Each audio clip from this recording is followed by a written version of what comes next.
Hi అండి, welcome to BC study circle. భారతదేశాన్ని పరిపాలించినటువంటి బ్రిటిష్ పాలకులు అంటే గవర్నర్సు, గవర్నర్ జనరల్సు, వైస్రాయ్స్ వాళ్ళ యొక్క ఆర్డర్ మీద తొలి వ్యక్తి ఎవరు, చివరి వ్యక్తి ఎవరు అని తరచుగా ప్రశ్నలు అడుగుతుంది. ఒకసారి వాటిని మనం చూద్దాం.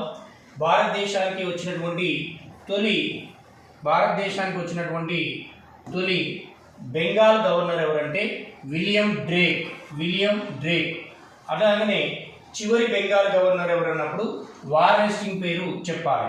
మరి చివరి బెంగాల్ గవర్నర్ మరి ఏమైండు, ఎందుకు మారింది అన్నప్పుడు ఇక్కడ నుంచి ఇక్కడ ఈ బెంగాల్ గవర్నరు 1773లో వచ్చినటువంటి రెగ్యులేటింగ్ యాక్ట్, ఈ రెగ్యులేటింగ్ యాక్ట్ ప్రకారంగా బెంగాల్ గవర్నర్ కాస్త బెంగాల్ గవర్నర్ జనరల్గా మారింది. అర్థమైందా? అంటే ఈ రెండింటి మధ్య ఇక్కడ ఏ చట్టం వచ్చింది నాన్న? 1773లో వచ్చిన రెగ్యులేటింగ్ యాక్ట్ ప్రకారంగా బెంగాల్ గవర్నర్ పదవి బెంగాల్ గవర్నర్ జనరల్గా మారింది. అప్పుడు వారెన్ హేస్టింగ్స్ 1772లో బెంగాల్ గవర్నర్ వచ్చిండు. తర్వాత బెంగాల్ గవర్నర్ జనరల్గా విధులు నిర్వహించడం అనేది జరిగింది. అంటే తొలి బెంగాల్ గవర్నర్ ఎవరంటే ఎవరి పేరు చెప్పాలి? వారెన్ హేస్టింగ్స్ పేరే మనం చెప్పాల్సి ఉంటుంది. ఆ తర్వాత చివరి బెంగాల్ గవర్నర్ జనరల్ ఎవరంటే విలియం బెంటింగ్. చివరి బెంగాల్ గవర్నర్ జనరల్ ఎవరు? William Bentinck. మరి బెంగాల్ గవర్నర్ జనరల్ అనేది భారత గవర్నర్ జనరల్గా మారింది. ఎప్పుడంటే 1833లో వచ్చినటువంటి చార్టర్ చట్టం. ఈ 1833లో వచ్చిన చార్టర్ చట్టం ప్రకారంగా బెంగాల్ గవర్నర్ జనరల్ పదవి కాస్త భారత గవర్నర్ జనరల్గా మారడం అనేది జరిగింది. అందుకే తొలి భారత గవర్నర్ జనరల్ అంటే విలియం బెంటింగ్ పేరు చెప్పాలి. ఆ తర్వాత 1858లో వచ్చినటువంటి విక్టోరియా మహారాణి ప్రకటన ద్వారా ఈ బెంగాల్ భారత గవర్నర్ జనరల్ పదవి వైస్రాయ్గా మారడం అనేది జరిగింది.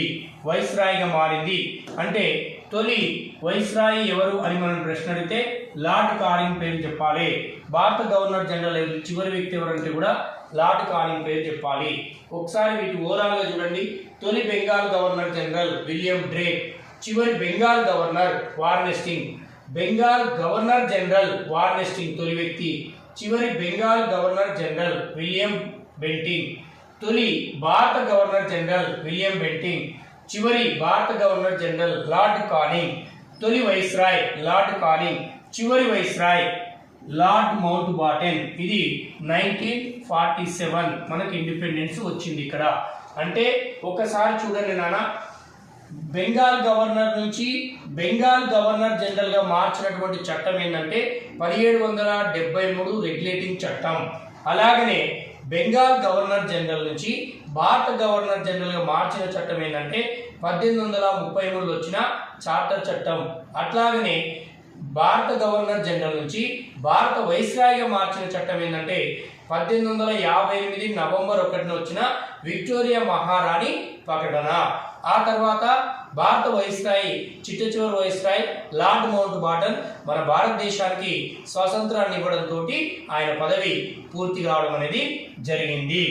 ఈ ఏరియాలో తొలి వ్యక్తి, చివరి వ్యక్తి, గవర్నర్ ఎవరు, గవర్నర్ జనరల్ ఎవరు, వైస్రాయ్ ఎవరని తరచుగా ప్రశ్న అడుగుతుండు. దీన్ని మీరు కాన్సన్ట్రేషన్ చేయాలి.